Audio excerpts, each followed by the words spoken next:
There is no documentary filmmaker on YouTube more talented than Oki. Every time he uploads, it's just like this wonderful event. So big, even my cat can't help but jump up here and watch some of his content with me. I think Oki's Weird Stories is one of the best channels on YouTube, and he recently uploaded another banger covering a story that I'm sure most people aren't familiar with, so I'm going to show you some clips from that. I am also going to put a link to his YouTube channel and Patreon in the description below. Go support him, please. I think he makes amazing content, and he's just such a great guy. He's super nice. Every time we've talked, he's been nothing but wholesome, and he's got these incredible ideas for the future of his channel, and I just can't wait to see them unfold. So definitely go check out his channel, and if you're feeling inclined to help him reach his goals, then check out his Patreon. It's all below. Millionaire and computer hacker Daniel Beckwith had dug an elaborate network of tunnels underneath his Bethesda home because he believed North Korea was planning a nuclear attack. What the fuck? Alfred's body was found after. Daniel Beckwith created a makeshift bunker and had another man help him dig tunnels underneath his Bethesda home. He kept Askia Kafra captive there, and in 2017, that home went up in flames. Jesus On September Christ, this is 10th, heavy. What the fuck? 2017, Askia Kafra died in an electrical fire while digging tunnels for a makeshift nuclear bunker underneath Daniel Beckwith's home. They struggled to navigate through Daniel Beckwith's home because of extreme amounts of debris and trash blocking the way. Before he succumbed to carbon that monoxide sounds like a poisoning, 4chan Askia home. was only 2 steps away from almost certain safety, but the hoarding conditions of the home prevented him from making it out alive. The entire situation is unresolved. Askia Kafra. How is it unresolved? This sounds pretty cut and dry. The dude was one of those outrageously unhinged doomsday preppers, like probably a gang stalker as well, thinking the whole world's out to get him and everything's about to end. And he must have fucking snapped and ended up killing him. How the fuck could this be an unresolved case? I mean, I guess we're just at the beginning here, so this is all just like the intro, but to me, like off rip, this sounds like a pretty classic case of someone with one of those mental illnesses just losing control and ending up killing someone. At a young age, he displayed an aptitude. Oh, I want to read that. That is some Reddit shit right there. I am a genius, AMA. Just read what I wrote. Just read what I wrote. I came off as sort of cut off. I can get a bit Sheldon-y. I scored the ceiling IQ of 160 plus, standard deviation of 15. Usually, my IQ's usually been estimated in the 170s by my psychologist. Was this on like a Rick and Morty post or something? Jesus Christ. He was so cringe. What Like the fuck? he was like, "Oh, I'm just like, you know, these psycho, like smart, like serial killer type people. If I want to get into just the craziest thing I ever did, it was." Hold on, I don't want to read this. I mean, this is the kind of guy that would get made fun of on the board. Is this posted like as satire by him? I don't think so, if he's calling into a random phone show talking about this kind of shit. And I'm gonna use this air gun to like shoot this raccoon in a cage, and like, you know, this is crazy. Like this is like legit psycho behavior. Like One of that was the- the most psycho thing he ever did. Sure. One of the biggest indicators early on that someone's going to end up as some kind of serial killer is animal abuse, like the torturing of small animals and shit. That is a phenomenon that's been studied so many times, and there is a direct correlation between hurting animals when you're young and taking that to people down the line. That is like one of the most cut and dry correlations ever. Like he wanted to come across as this crazy psycho. And yet for some reason it still gets like dismissed genius. pretty often by law enforcement. You guys remember what was his name? Pushin Entertainment? I forgot how to say it now. He's the guy that would torture and kill cats on YouTube. He was a 15-year-old. That kid didn't go to jail. He got investigated. He's not in jail. And it's because they don't take it seriously. It's, oh, it's a kid, you know, it doesn't matter that he was torturing and killing the cats. He was a strange kid, and that's an understatement, but he had taken a video of himself taking a syringe and extracting synovial fluid from his knee joint, what putting the it into fuck? like a shot glass or a small cup, and then drinking it. Yeah, this is his computer and his work area. What so the this is fuck? basically me standing in the That's worse doorway than of Chris my Chan bedroom. taking a shot He of his cum. co-opted all of this Police officers then searched Damn, Daniel's those room. penis emails, Inside, though. they found a rifle, Worth it. the hood of a fire protection suit, several lockpicks, reverse-engineered ID cards, and keyloggers. They also found a list of social security numbers belonging to faculty members and students. It was the most filthy, disgusting room I've ever seen in my life. I mean, there was stuff everywhere. Daniel was arrested and formally charged with 5 counts of property damage, 2 counts of computer fraud, tampering with documents, and illegally possessing a firearm. After that, Daniel took to Reddit to do an Ask Me Anything titled, I'm a 22-year-old who is going to plead guilty to a felony computer hacking charge in 5 days. When someone asked, what did you do? He responded with, I launched a huge, multifaceted attack against my university for nothing but lulz, involving just about every attack. God, what in a the book. fucking loser. I made the university's IT department look like damn fools. I mean, I guess pretty epic prank. Take that, university. Peak Redditor. I mean, this is some Reddit-ass shit.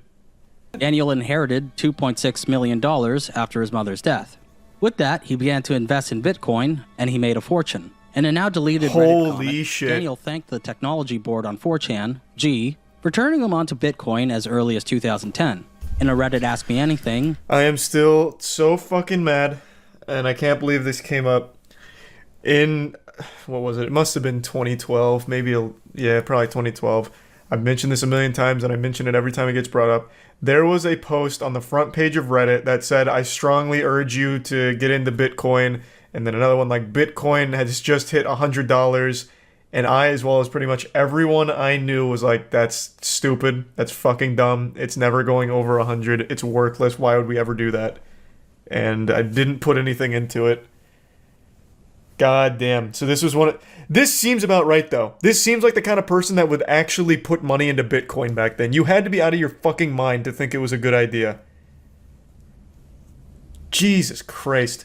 Just a random cringe lord loser doomer on Reddit was one person that just happened to put money into that fucking Bitcoin post. And it paid off. I actually got a call, and it was an IRS investigator. And they were asking me about his Bitcoin account. They were basically saying that he was in possession of basically like $1.2 billion worth of Bitcoin. Around the time of the call, the Bitcoin were like $55,000 of Bitcoin. And he had $1.2 billion worth of them, like, you know, somewhere in the blockchain. That was around the time I found out that he had, hired that kid and he died, in that tunnel. Working at his house in Bethesda. On the site was a section dedicated to software developing and investing. One day, while watching the infamous farmer Martin Shkreli live stream on the site, he first laid eyes on Daniel Beckwith. Daniel, who used the handle 3alarm lamp scooter, impressed Askia. Not only did he seem to be friends with Martin Shkreli, but he also claimed to be a multimillionaire investor and hacker. I still remember I never saw any of those streams, but I remember Martin Shkreli, for a brief period of time, had a whole Discord server that fucking worshipped him. Kai and I went in there one night because we were curious and just wanted to laugh at the clowns that were, for some reason, sucking the dick right off of Shkreli's body. And Martin Shkreli was sleeping on a voice call, and they were freaking out about how lucky they were to hear him sleeping. It was so unbelievably fucking pathetic.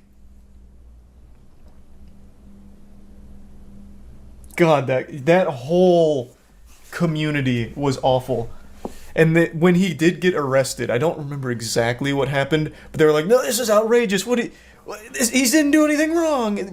Oh my God, this is blasphemous. Fucking crying, losing their mind over it. It was a cult. Martin Shkreli's farmer bro, he's the guy that did like the 10,000% price hike on fuck, what was it? What drug was it? I don't remember now. Insulin? Was it insulin? Yeah, I think it was insulin. And I remember him saying that, I thought it was kind of odd. Like, oh, interesting, this guy's a bunker. What do you have a bunker for? And I remember him saying, I've been building this for a while. It's just to keep myself protected and safe in case of a nuclear war or a nuclear disaster. With Daniel's fucking funding, huge they red bought flag. brand new tailored suits Wow. in preparation for their meeting with the Teal Fellowship manager. All they had to do was make it to the meeting on time and make a great pitch. But unfortunately, that didn't end up happening. I don't remember how, but we somehow end up putting in the wrong address. But we end up going to the wrong location. At that point, we're just like, really, we're just freaking out. We don't know what to do. And we get to the meeting and we're about maybe 15 minutes late. Why a red flag? He isn't wrong. Is that bait? Hey, excuse me. I've got to go back down to my bunker for my canned food just in case of a nuclear war breaking out real quick. Are you serious? That has to be bait. That's like actual gang stalking behavior. There's nothing wrong with being prepared. I think there's a level to it. When you're building an underground network of tunnels and a bunker because you're afraid of a nuclear war going down at any minute, that is a mental illness. I'd literally... Oh my god. I can't tell what's bait and what's not. I don't think that's crazy. There's nothing wrong with being generally anxious about things. I have a flying phobia. It's irrational, and I recognize that, but it's a phobia, right? I think that's totally fine to be like, I have a fear of nuclear bombs going off at some point.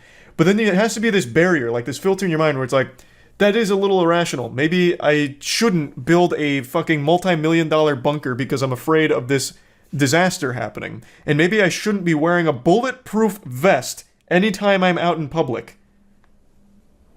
It's not crazy at all. Do you go outside in a bulletproof vest every day? Might be multi-purpose bunkers also work for general apocalypse scenarios. What in the world is wrong with you? What do you mean? There is a problem when your entire life is revolving around a fear. So much so that you're building a bunker to avoid the imaginary boogeyman of an apocalyptic scenario unfolding where you need this bunker to be the last human being on Earth with your canned food and prepping and wearing a bulletproof vest anytime you're out in public.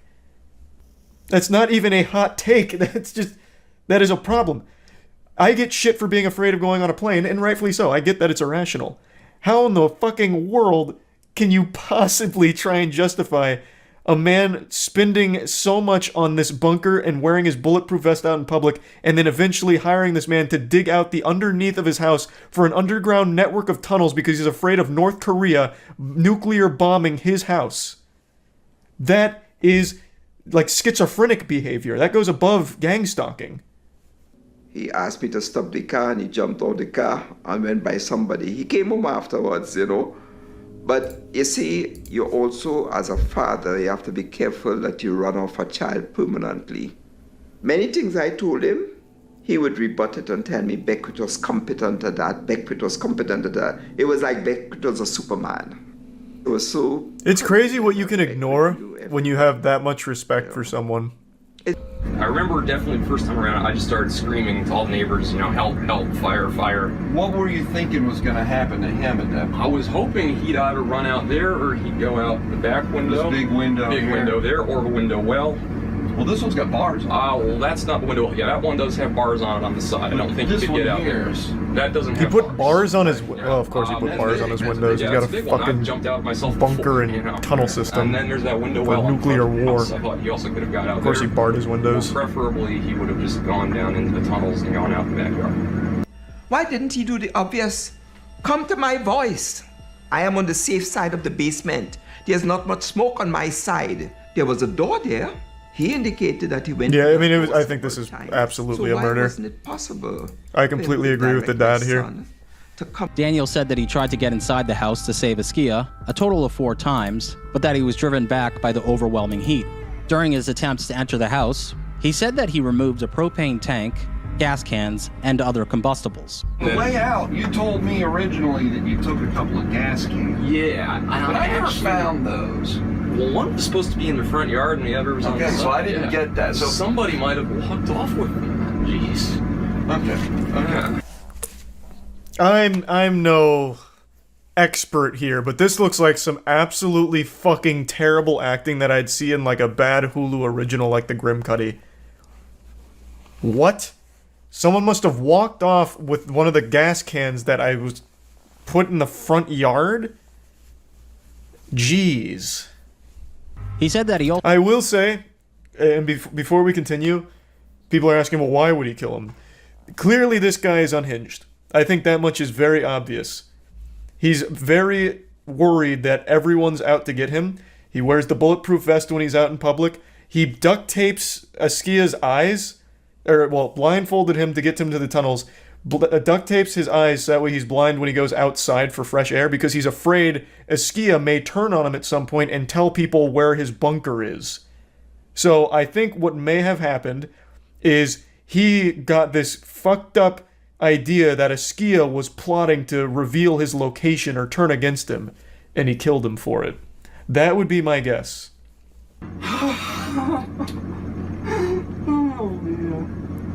How in the... I could have picked him up and taken him. I was so close. Well... How could anyone watch this and think for even 1 second this wasn't a murder? That is not how anyone would respond to a situation like this. No, this is like worse than YouTuber apology level acting. Naturally. I think the screwed up part about it is even if, you know, we got what we wanted, like if he was put away for life, that would only be a semblance of what I feel like we could consider justice, because it's not going to change the fact that Askia is gone. You know, never does, but we can't. At the very least, it gets this guy been denied out the rest of his life because of somebody else's. Then he can't do it to anyone else. Because I mean, according so far to the story, Askia wasn't the only person, right? He mentioned, was it the Dick Rocket guy? Someone else had also worked on the tunnels. It wasn't just Askia that Beckwith had convinced to lend aid to. And then there was also the construction worker that we didn't get to hear from, but it wasn't just Askia. The unfortunate name, well, not an unfortunate name, Dick Rocket's a fucking hype name. Just unfortunate in the situation here because it's a super sad story. Daniel, I'm going to put a measuring cup full of money out on the front porch so we've got it on the way out, okay? This place is so creepy. Yeah. Because he was just a filthy, hoarding lunatic. So, okay, this is a misconception going on right now. He's not a billionaire. He had $1 billion worth of Bitcoin, but it doesn't seem like he ever cashed it out. So I believe, Oki said, at the time of this, he had about 16 million in actual cash. But he had the $1 billion worth of Bitcoin somewhere that he never cashed it out. So he's not actually a billionaire if he doesn't have access to it. And it looks like he never cashed it out. But yeah, multi-millionaire. Very, very wealthy. Right now, 2 more stories you need to know about as we head into this week. A bizarre case will finally come to an end tomorrow. Daniel Beckwith is set to be sentenced. Now, I want to let you know, that is great news. Murder. The judge at the sentencing gave him 9 years. 1 less than the minimum. Gave him 9 years.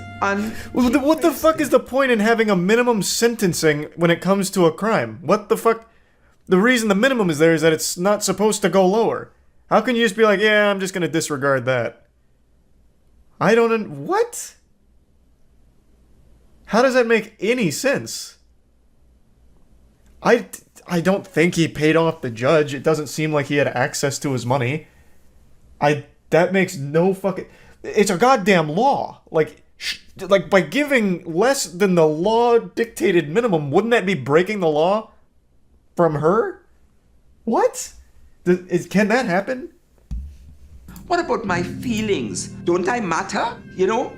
You are praising this gentleman who did a criminal act, who 12 jurors believe committed.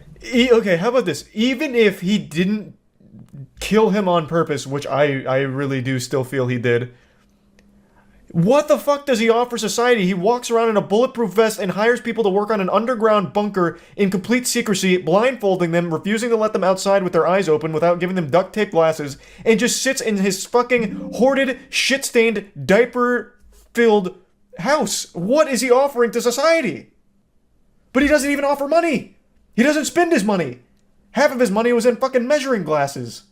He doesn't even fucking spend it. That makes no sense. That actually makes no sense. Now I am starting to believe the conspiracy that he did somehow pay off someone somewhere. That makes no sense. No sense. Even if, again, you don't find him guilty of killing on purpose, or what was he charged with? The depraved heart manslaughter? I'm getting charges mixed up. Even if you don't find him guilty of that, saying that he has a lot to offer society, so I'm not going to give him the minimum. But he, for the last fucking 20 years, has done nothing but live in a hoarder's house and build an underground network of tunnels because he's afraid of a nuclear fallout. Jesus Christ. But I'm starting to believe more in the briberies thing. Because, again, he had tons of money. He never spent any of his money. Maybe he dumped it all at once into this. Why was Daniel able to enter the basement several times during the fire and roam freely enough to remove gas canisters? That's a great fucking question. I also don't understand why Daniel told him to escape through windows, which mostly had steel bars on them. And that's what the father instead mentioned. Of directing Askia safely to one of the doors that he testified he had used repeatedly. I don't know, it's probably like years later that it really hit me that I'm not gonna see. What a great fucking point here. I actually didn't even think about this one. Because he did confirm he went down there multiple times. He even said he removed those gas canisters, and that's in that interview. He's like, oh, one of the gas canisters should be on the front lawn. He's like, it wasn't there. Oh, geez. I mean, maybe someone must have taken it. That is a great point. If his exit was blocked by so much hoarding debris, how the fuck could Daniel go move around in there, maneuver things, and freely just take some shit out? And again, guiding him to a window instead of just saying, hey, come with me to the door, that he is using repeatedly. It doesn't make sense. It just doesn't make sense. Yeah, he never made me feel like I was a loner, like an outcast. Like I said, his earnest home in a box. That box has been there for 5 years. It has not been touched. It's in the same position. We have a pit there, a kind of shrine for him, with a large photo of him in his ROTC uniform and, you know, something saying, love you to the moon and back. And there can be no closure. No, there never is in something like that, man. Jesus Christ. Oh, wow. Yeah. And as always, until next time. That's all you need to know now. Best documentary maker on YouTube, man. Oki kills it every time. If you're a fan of documentaries, absolutely go support his Patreon. Absolute bangers, nothing but. And he's a great guy. Man, that video made me mad, though. Not because of Oki. The story made me mad. That is very frustrating. I just watched an extremely interesting case presented by the Law and Crime Trial Network that I just had to share with all of you because it really feels like the plot line to a late 90s soap opera. It's got an evil wife, and let me tell you, she's a real battle axe, and she's hatched a nefarious plan to poison her husband for life insurance money, allegedly. I hate that I have to use the word here because the overwhelming amount of video evidence and everything makes it very clear that that's what was going on, but apparently you gotta say that word when talking about something like this. But anyway, that's not where the whole story stops because the husband becomes aware of it, but can't act on it right away, so has to continue to play along with the woman that's actively trying to kill him. And then when he eventually takes it to authorities, they initially don't act on it, so then he has to gather even more evidence. It's just so fucking wild, and I just have to show this to all of you, because this really does feel almost make-believe. It feels like something Darman would write if instead of making, you know, don't judge a book by its cover videos, he made murder mysteries. A military wife is now charged with attempted first-degree homicide after her husband allegedly caught her on camera pouring bleach into his coffee maker.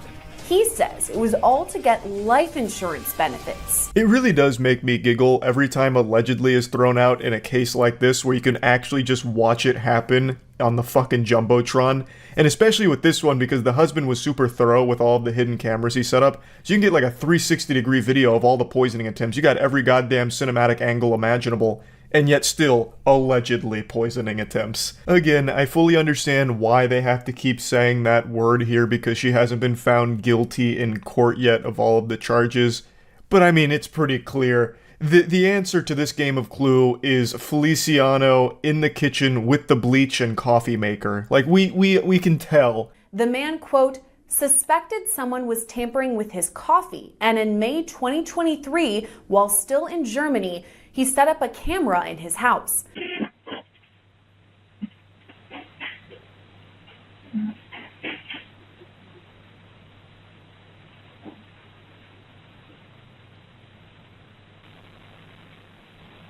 The husband alleged his wife used bleach as a form of poison, storing the chemical under the sink.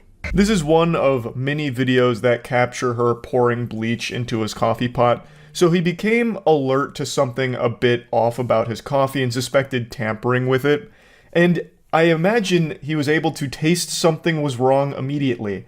Bleach is like one of the most agitating chemicals you can ever fucking ingest. Like, coffee is not going to disguise it. It's not like the perfect Trojan horse to deliver bleach into your system. You'd probably take a single sip and immediately go, pooey, yucko, wow, like, ouch, that doesn't taste like coffee, it tastes like fucking poison. You would have better luck shitting into his coffee pot and hoping he doesn't notice. There's at least a chance coffee can mask poop, but not bleach. Like, even if you have no taste buds, you would probably feel something is wrong with your coffee with bleach being mixed into it. So immediately, I imagine, he was tipped off that something was very awry here. So he set up the camera. I don't know if he immediately suspected it was his wife. Maybe he thought there was some kind of like burglar coming in to fuck with him and pour bleach into his coffee pot or something. I don't know if he immediately started to point fingers at his wife. I imagine he probably did, because I mean, who the fuck else is going to break in there and pour coffee or pour bleach into the coffee, unless it's like the Tooth Fairy out for revenge or something. So I don't know how surprised he was to see that, but I still imagine that that was traumatizing to know that the person that you are married to, the person that is the most important person in your life, is actively trying to kill you. Court documents state that at the time, during May 2023, the husband, quote, stopped drinking the coffee but continued to pretend to drink it as he did not want to make a report of this while in Germany. He said he knew his wife would continue poisoning him and wanted to submit a report while in the US. This is such an interesting conundrum. So he didn't want to make the report while in Germany and continues to fake drink the coffee, playing a game of pretend here, and then also, I assume, pretending that everything's okay in the marriage between them, even though he knows in the back of his head his fucking wife is trying to kill him. And his wife doesn't know that he knows, so she continues to make attempts to poison him. When I try and picture this situation in my head, I immediately just start thinking about the movie Mr. and Mrs. Smith, but without, like, the guns. So instead of, like, dumping lead at each other, shooting at each other, it's his wife really insisting on trying the coffee. A new recipe, perhaps. So, and he's just like, oh, this is good, very good, but he knows. 1 month later, in late June, the family returned to the United States and was stationed at an Air Force base in Tucson, Arizona. At that point, additional cameras were set up. Video captures Feliciano Johnson pour something into the coffee pot and look over her shoulder to see if anyone is watching. By early July, her husband reported his findings to the Tucson Police Department. So this ruse continued for over a month, with the husband pretending to keep drinking the coffee, giving his best Oscar-winning acting performance. Honey, this coffee is so good. Wow, delectable. Rubbing his tummy, all of that. I also can't help but wonder if he tried to, like, mess with her a little bit. Not trying to poison her, obviously, but, like, make her believe that the poison was working. Like, did he start faking a sickness or something? Did he start, making it seem as though he was falling ill in order to see how she'd respond? Like, he just, puts a thermometer in his mouth and he's, like, looking real pale and he's like, oh, babe, I don't know what's going on. I'm not feeling too good. Making a bunch of, like, coughing noises to see how she reacts to it, to try and catch her with, like, joy in her eye that her plan is working. Or if he just simply kept drinking this, or pretending to drink the coffee, and his wife must have thought that he was fucking immortal, just legitimately immune to poison. Which is a pretty scary thought, and pretty concerning considering he lived with her and went through this for over a month now, with someone actively trying to murder him. And if she really thought that bleach had no effect on him, like he was just built different, bleach doesn't work, I just would be worried that she'd try other things that maybe he didn't pick up on, or wouldn't have picked up on if it continued, you know what I mean? But anyway, he gathered all this evidence and then he brought it to the authorities. Showed the officers at the front desk the video, but since you could not clearly see what she was pouring into the coffee maker, the report was taken with no follow-up. At that point, he purchased additional cameras disguised as fire alarms. He set them up in the laundry room and in the kitchen area where the coffee maker was located. So it wasn't actionable evidence because they couldn't clearly see what she was pouring into the coffee maker. So the guy says, all right, fuck it, check this out then. You need more? I got you with more. So he sets up a ton of cameras, gets every possible angle here. He's got so many cameras set up, he could probably render his whole house in VR with this kind of setup. So he's got everything covered. Now you can clearly see that she's pouring bleach into the coffee maker in certain videos. And he even goes a step further by conducting his own at-home experiments to confirm his theory.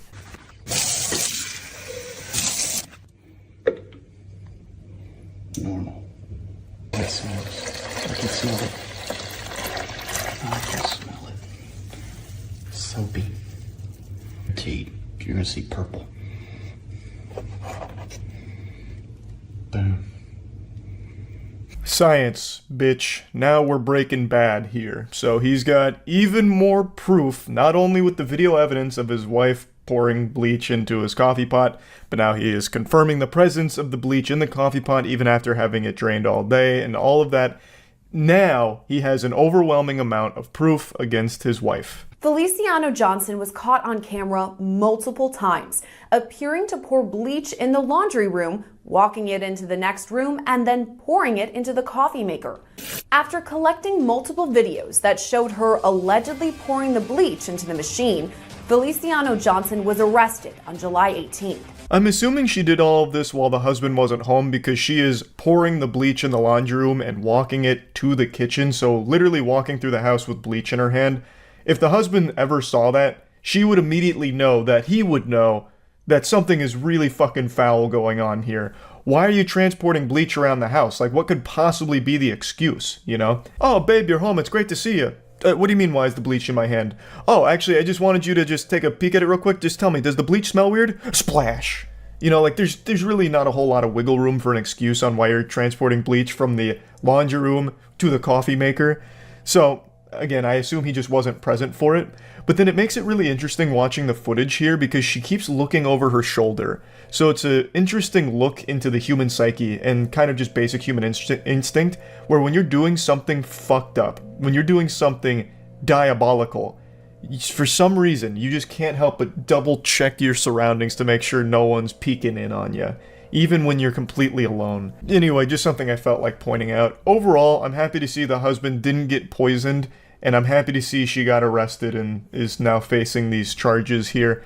So hopefully justice will be served. I can't imagine a world where all of this evidence is presented and they're like, inconclusive. It's fine. You're overreacting. You're out of order, Buster. Your wife was just making you some real nice coffee with the extra flavor juice to it.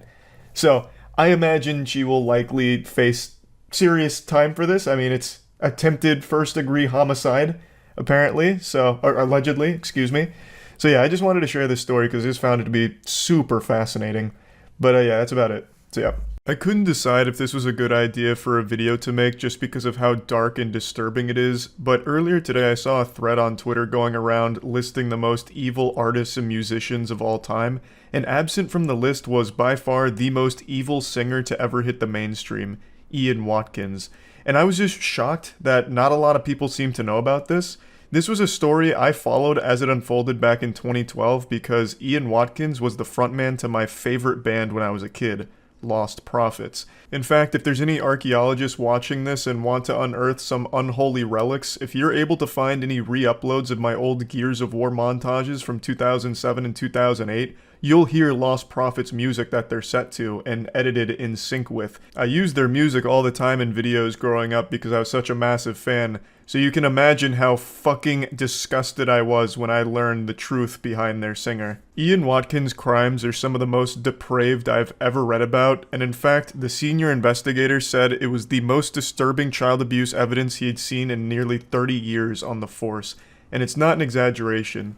Ian Watkins was a serial child sexual abuser and even convinced some of his fans that were mothers to give up their kids to him to abuse, and would even convince the mothers to abuse their own children on video calls that he'd masturbate to. His sex crimes spanned years and even included the sexual abuse of a 10-month-old baby and attempted rape of a baby. Not only were his crimes some of the worst you could possibly imagine, but he was blatantly open about them as well. He'd even brag about fucking kids to some of his ex-girlfriends at the time.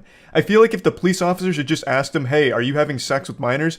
He would have hit them with a, hell yeah, brother, and then went up for a high five. The whole story of Ian Watkins and his arrest is also the story of terrible police work from the department.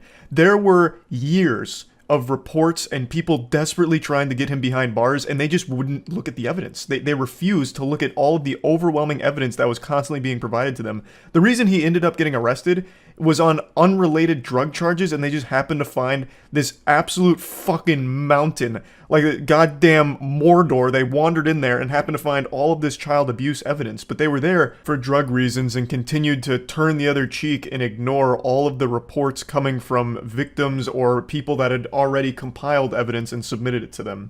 Now, like I said, he wasn't very secretive with what he was doing. He wasn't exactly like some kind of cunning, sly, criminal mastermind. He was very open with the fact that he was a pedophile. Just look at this excerpt here. Look at one of the passwords he'd use for his computer. Ian Watkins is a sick psychopath who's currently serving 35 years in jail, which isn't nearly enough for his crimes. And he's not remorseful about it either. Like, just read this quote here, where he said he did it for the mega lols, talking about abusing and raping kids. So anyway, after reading that Twitter thread about evil artists and musicians, I really think it's worth talking about this guy and his history, since it seems it flew under the radar for a lot of people. So I'm just going to give a brief summary of everything Ian Watkins and Lost Prophets related. As I mentioned at the beginning, they were my favorite band when I was a kid. Before I even got into rock and metal, like with the other mainstream bands, I was listening to Lost Prophets. You know, this is way back in the day, but there was something called Penguinz0, which allowed you to make your own websites easily. And when I was in 4th grade, I made my own Penguinz0 website called coldflames.penguinz0.com. Don't even bother searching for it. It's dead and buried 6 feet under, went straight to hell. Not even on archive.org. But on my Penguinz0 website, the very first thing that would happen when you went there is the music video for Lost Prophets' Rooftop song would play. That's right, I was like an early adopter of the K-pop stan culture where they just spam music videos everywhere to farm views for them. That's what I did for Lost Prophets on my website. So their music video for Rooftops would play, and then if you went to any of the other links on the side, a different Lost Prophets music video would play. I don't remember everything I posted on that website. I know a lot of it was RuneScape related, like giving updates on my character. But when I was giving updates, you would always be having a Lost Prophets music video play, like Shinobi vs. Dragon Ninja or something like that. But yeah, all that to say, I was big into the band, so this shit hurt a lot learning about this. I've always had that mentality of you need to separate art from artist when it comes to things, but I've been unable to do that for this band. They were my favorite band when I was a young kid. I can't listen to them anymore after learning everything about Ian Watkins. It's impossible for me. I can't separate the art from the artist, especially considering Ian Watkins in one of their music videos even subtly hints at his crimes. In the music video for A Town Called Hypocrisy, Ian says at the end, "Hi kids, welcome to Town Time. We have an amazing show for you. You're going to learn all kinds of important lessons." And in hindsight, it's pretty clear what he was like saying here, knowing his history and what was actually going on behind the scenes, and it's so fucked up. Now let's get into the actual timeline as well as history of Ian Watkins and the band. I'm not going to be showing much footage at all here. I'm mainly just going to be telling the story. It just doesn't really sit right with me to show anything from them. Knowing what we know now about Ian Watkins, it just feels fucking weird and yucky.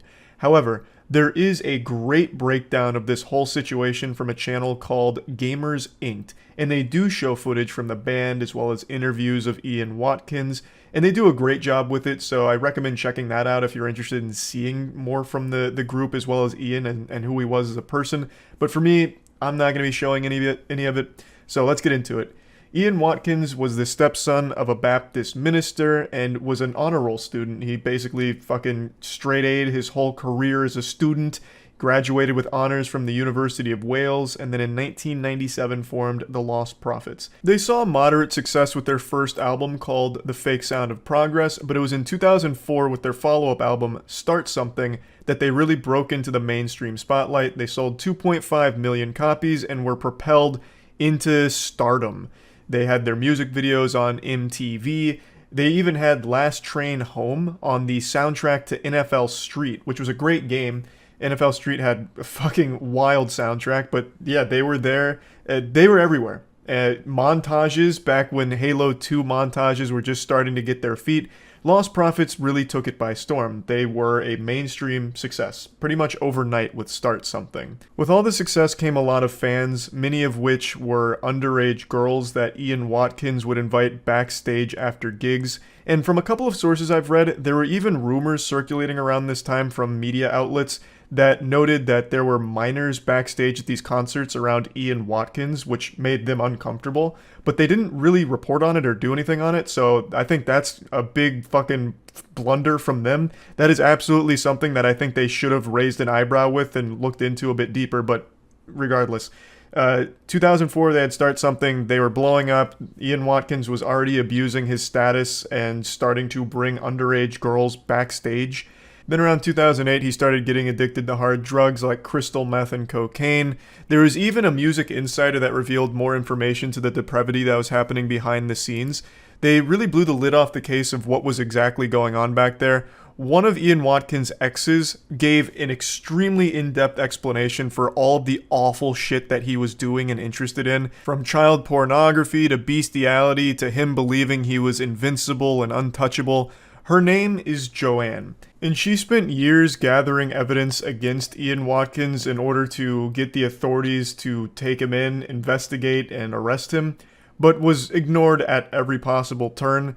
I think Gamers Inc. video does the best concise breakdown of the timeline here, so I'm just going to play a short clip from it before getting a little more in depth. But did find it strange that there were so many young girls around the band that often. Joanne began receiving disturbing text messages from Watkins in 2008, following an incident in a video discovered by the police, in which the two are having sex, and Watkins is heard to tell Joanne that he can't wait to get you pregnant so they would have a child to abuse. Joanne then received a text message from Watkins in 2008, in which he bragged to Joanne that he had sex with multiple underage girls. Joanne, disgusted by this, went to the police immediately that same day, but unfortunately this would be the first of many instances in which Joanne was ignored. It is worth noting that she did also say some horrible things to Ian. However, her side of the story is she was trying to gather as much evidence against him as possible to submit to the authorities to trap him and bring him to justice. So I think that's worth bringing up. She went to the police multiple times with her phone and laptop and asked them to look into it. Here's all the evidence, now please use it. And they never did. I don't know what their excuse was for not investigating further. Maybe because she was a sex worker for a time, so they didn't take her seriously, but they just wrote her off as an angry ex. Ian Watkins would regularly brag to her about having sex with kids. He would even send her images of actual, sexual abuse of children, and they just never took it seriously. At least, not until Ian Watkins was actually arrested, and then they launched a massive investigation and arrested Joanne for possession of those images that Ian sent her. So she got arrested for the possession of the evidence she was gathering for the authorities, who just weren't doing their job here. She was eventually cleared of these charges, but still, just an awful situation all around. He could have been stopped much, much earlier if the authorities had bothered to look into it even slightly. Because, like I said, he wasn't really hiding anything. There were a lot of rumors dating as far back to 2004 about some of the awful shit he was doing. They could have just done the bare minimum and gotten this guy way before 2012. In that time, how many more victims were there, you have to wonder. It also wasn't just Joanne that was submitting all of this evidence or making all of these claims against Ian Watkins. There were a lot of different people that came forward. For example, an Australian woman told police that Watkins was a child abuser and drug abuser. Her email even concluded saying, "Do not disregard this as it's serious." Nothing happened. There was other complaints, including intelligence reports about Watkins' drug use and sexual interest in kids that kept getting submitted to the South Wales Police Department that didn't get investigated. In March 2012, a woman even told police that Watkins may have sexually assaulted an 11-month-old boy, and then even described images that could be found on his computer if they searched. But they didn't search. Now, I'm going to look into the case just a bit, but I'm not going to go that deep because it's way too gross to talk about. It's so bad, in fact, that the judge that sentenced Ian Watkins, as well as the two mothers I mentioned at the start of the video that abused their kids for him, he said this: "Those who have appeared in these courts at the bar or on the bench over many years see and hear a large number of horrific cases. This case, however, breaks new ground.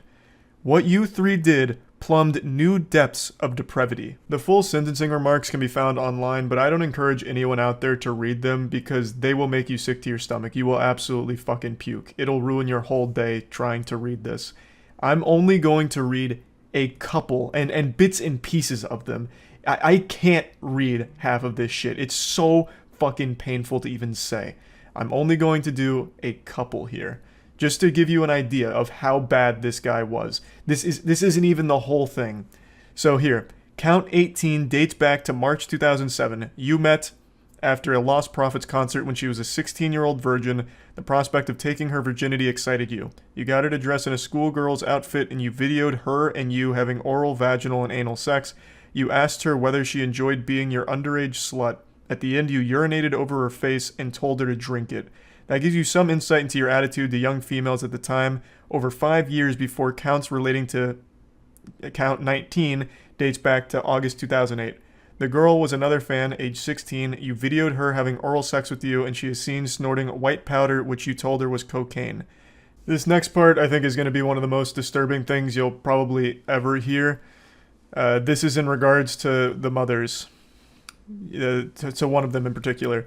"But you were a mother. Your infant was only 10 months old. A mother naturally loves, protects, shields, nurtures, and cherishes. Your infant would have trusted you implicitly. You betrayed that trust. What did you do? You had a detailed discussion with Watkins about the sexual acts to which the two of you were going to subject your infant." That's as far as I'm going to read, because then it goes into detail about what happened with Watkins, the mother, and that baby. And there is a video of it where they are sexually abusing a 10-month-old baby, and it's described in detail in the sentencing remarks. It is horrific. And this isn't all of it. Like, these were only 3 counts that I just read to you. It goes on and on and on. I think Ian Watkins is the biggest monster to have ever existed in any capacity as a celebrity or a singer, and just one of the most depraved individuals I've ever read about. They talk about the child pornography images and videos he has with kids aged 2 to 12. It's like an endless amount of the worst things you could possibly imagine. So yeah, I think the answer to who is the most evil artist or musician of all time is Ian Watkins. There's a long list of horribly fucked up celebrities out there, and I think Ian Watkins is somewhere towards the top of that list. That's about it.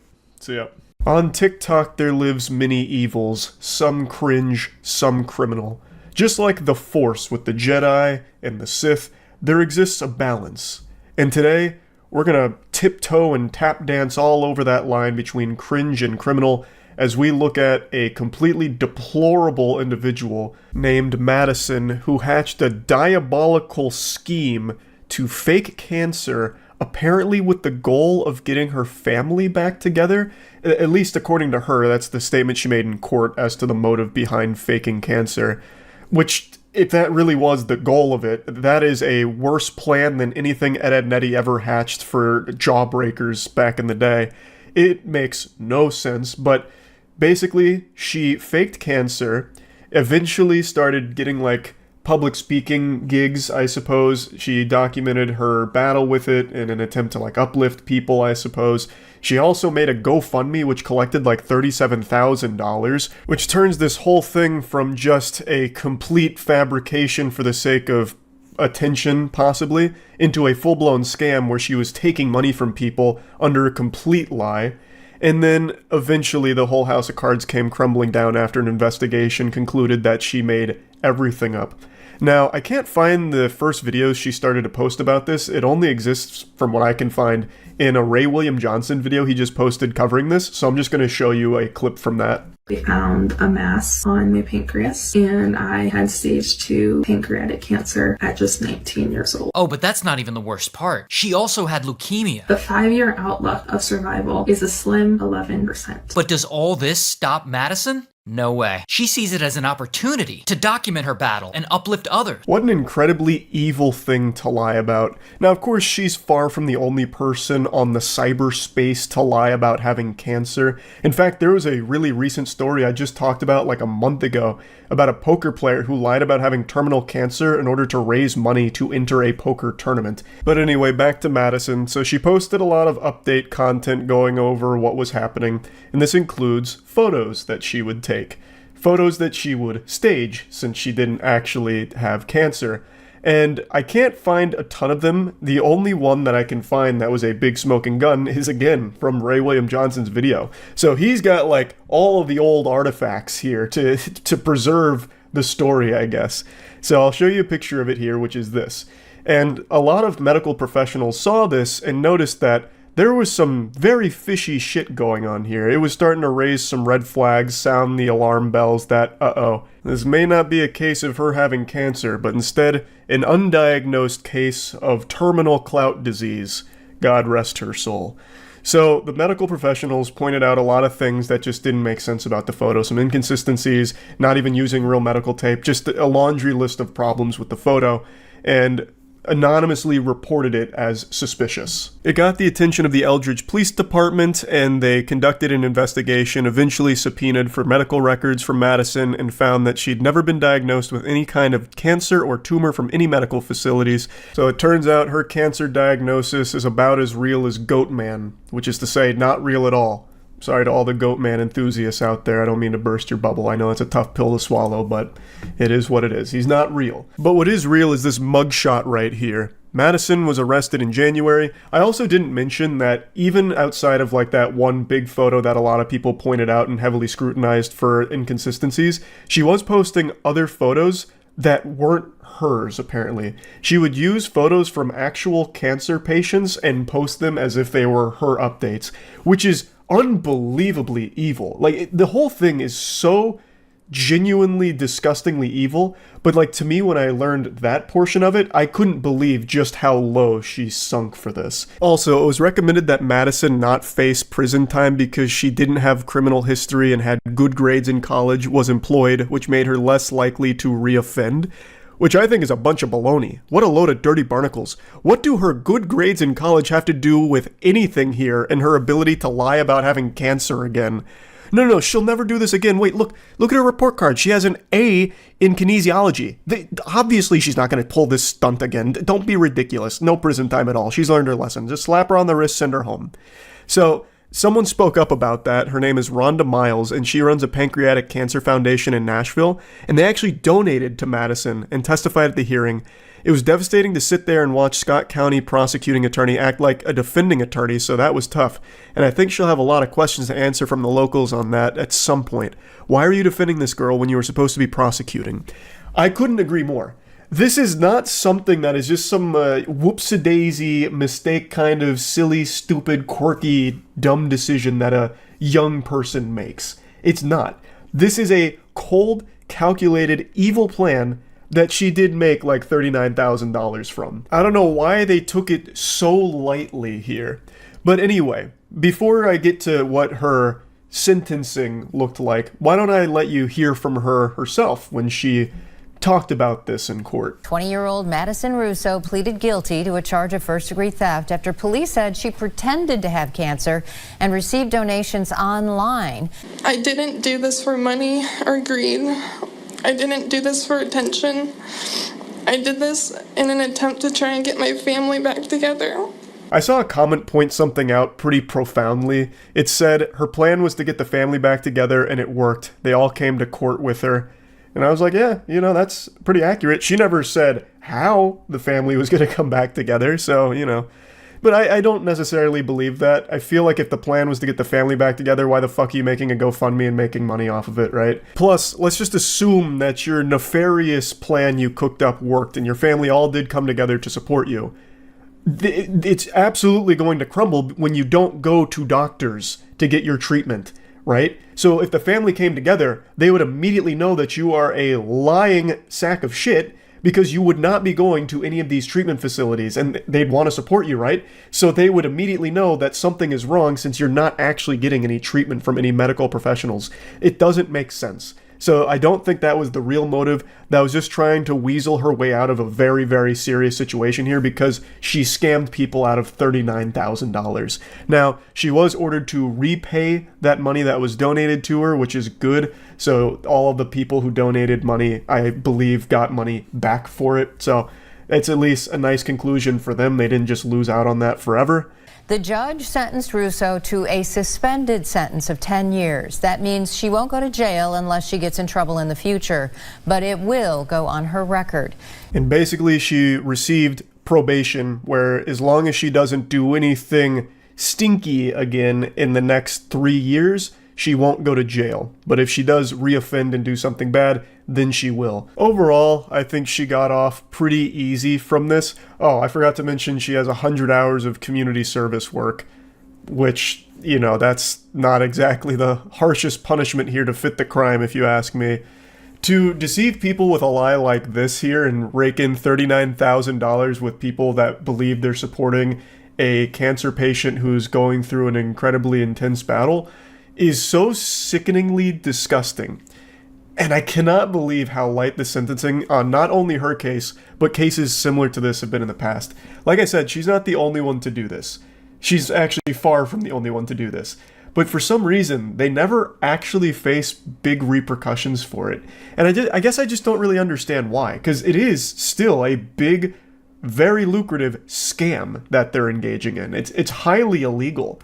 So why is it always so light with the punishment? I don't know.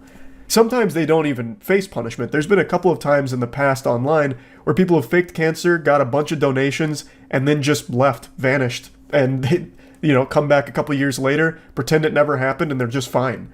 They don't get in any trouble or anything. I don't know. It's just so weird to me. But yeah, I wanted to go over this pretty evil case here of a TikToker being a big ol' sack of shit. That's about it. So yeah. All of you know I'm a huge wrestling enthusiast. I absolutely love it more than Garfield loves lasagna. So much so that we actually have our own wrestling league, the Moist Wrestling League, and we even dropped our most recent episode a few days ago. This isn't meant to be a plug for it or anything. This is actually a really serious topic. The reason I mention that is because I'm just showcasing my passion for this craft. And for the longest time now, many decades, there has been this stain in the wrestling industry with a boogeyman that sits atop the food chain. His name is Vince McMahon. He is a cockroach that no amount of pest control can seem to get rid of. I'm confident even if you don't follow wrestling closely, you know Vince McMahon. He is extraordinarily wealthy and he has infested tons of other things even outside of just the wrestling industry. And this man is downright evil. He has a laundry list of deplorable, disgusting, heinous acts that would make the devil flinch. I've talked about him at length quite a bit on streams and even in a couple of videos in the past, so I'm not going to be focusing on his sins from the past here. I highly encourage all of you to just Google his name. It's not hard to find any of this information. It's all just right there out in the open, right there at your fingertips. It is horrible stuff. I'm not talking about just like some drama where he was mean behind the scenes, which of course he was. I'm talking about covering up crimes, sexual misconduct. The list goes on and on and on, seemingly no end. And that's just what we know. There's probably still tons and tons of skeletons in that fucking closet. But anyway, the reason I'm talking about Vince McMahon again today is he is now at the center of another massive lawsuit here that has actually forced his hand and had him resign from his position at the WWE/UFC. They recently merged the multi-billion-dollar deal, and Vince McMahon, in light of all of this, has stepped down. The information comes from someone named Janelle Grant, who worked at the WWE's headquarters and is accusing the company's founder, Vince McMahon, of sexual assault, sex trafficking, and physical abuse in the lawsuit that was filed on Thursday. According to the lawsuit, Grant alleged that McMahon promised a job and later promotions at WWE in exchange for sex, and the lawsuit also includes allegations that McMahon trafficked her to other men inside and outside of the company, and there is a couple of names that get dropped that are some very big, alarming names, obviously. Now, even if you're not part of the wrestling community, I bet you've heard some buzz about this lawsuit because some text messages allegedly leaked from it, as well as some of the claims in the lawsuit are extraordinarily disturbing. Like, it is some depraved shit. And I mean shit, literally. One of the big parts of this lawsuit that was popping off on Twitter, like general Twitter, was this section where Miss Grant is talking about a threesome that McMahon put her in. And she says, early in the encounter, McMahon immediately directed Miss Grant to lay down on her back in a supplicating position. While straddling over her, McMahon defecated on Miss Grant's head. McMahon left to shower off, but he instructed Miss Grant to remain in place with excrement in her hair and to continue performing for his friend. While Miss Grant requested protection, none was offered. McMahon and physical therapist actively continued with the threesome and directed Miss Grant's sexual performance for around an hour and a half while she was left covered in feces. Absolutely sickening and sadly not surprising behavior from Vince McMahon. I believe this is only the tip of the iceberg. I think this is the first domino to fall, and there's going to be a lot more information that comes out about some of the degeneracy, some of the crimes and awful shit that was going on behind the scenes under Vince McMahon here. Now, I saw quite a few people caught off guard by this, surprised to learn that Vince McMahon is a bad guy. They were wondering how this stayed buried or how any of the sexual misconduct allegations didn't surface sooner. Like, how was it all kept a secret? I had to do a bit of a double take when I saw that. I got fucking stun-locked for a second. Now, of course, it's no one's fault. I don't blame anyone for not knowing about Vince McMahon's past. Like, if you're not an active wrestling fan, there's a really good chance you just didn't know any of this about him. But the only secret here is that there was no secret. Everyone knew about Vince McMahon's sexual degeneracy. Vince McMahon's sexual degeneracy is about as much of a secret as smoking cigarettes being bad for your health. This fucking ghoul paid nearly $15 million in hush money to quiet 4 women who were bringing up claims of sexual misconduct against him that had occurred over a period of 16 years. And that's actually why he previously stepped down. Now, of course, he stepped back up into a prominent position with the company after the merger with the UFC, and now he is stepping down again, once again, from sexual misconduct claims. So it's just never really been a secret that this decaying corpse, this fucking revolting gremlin of a man, is a horrifying piece of shit. It's just more people are opening their eyes to Vince McMahon being this fiend.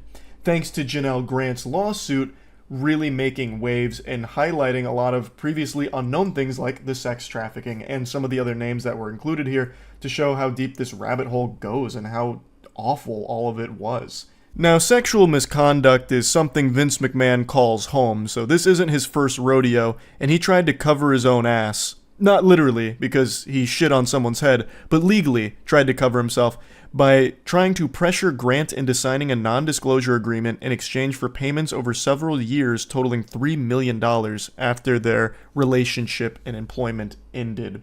So he was trying to silence her, to make sure she wouldn't, blow the lid off of this.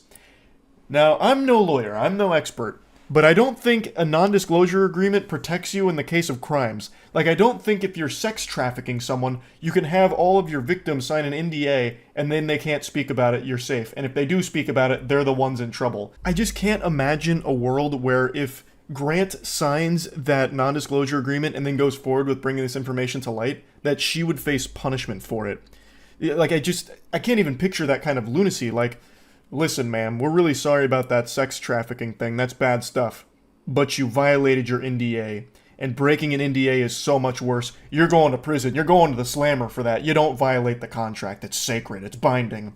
Like, I just don't think an NDA protects you in the case of a crime being committed. Again, I'm not an expert, though. The only NDAs I've ever signed were to play a video game early, not poop on someone's skull, among other horrible, horrible acts. Allegedly. It's fucking scary stuff what was going on behind the scenes at the WWE with Vince McMahon.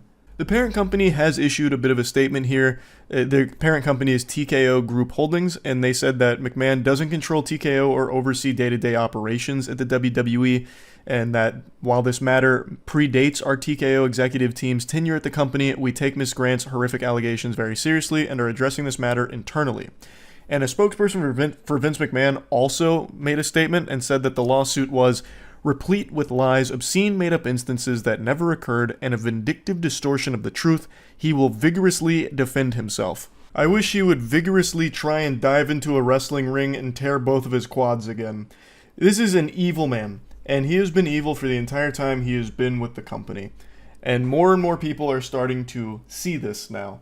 He is a fucking stain in the industry. I know there is still a lot of Vince McMahon fans because they separate art from the artist. He plays a character in the WWE, the commissioner, and he has been kind of iconic in the scene. I get that. Like, there is a lot of great WWE moments that, unfortunately, Vince McMahon is there for and was a big part of. Like, he played the role well. But as a person, he is terrible and a horrible person to have at the position of power that he does in the industry. He shouldn't be in the industry. He shouldn't even be outside of a fucking jail cell for the things he's done. Like, I can't separate art from the artist when it comes to something like this. I just can't do it. I know there are people that are, and I'm not, like, mad at you for it or anything, but I can't. He is just absolute trash, scum, the lowest of the low, and I will, of course, be keeping my eyes on this lawsuit as everything continues to develop here. I just wanted to give you, like, the very bare bones of it, like the basics. There is so much to it. I urge anyone out there that's curious to take a look, but just fair warning, it is disturbing. It's very not pleasant to read. So yeah, just wanted to talk about it a bit. That's it. See ya.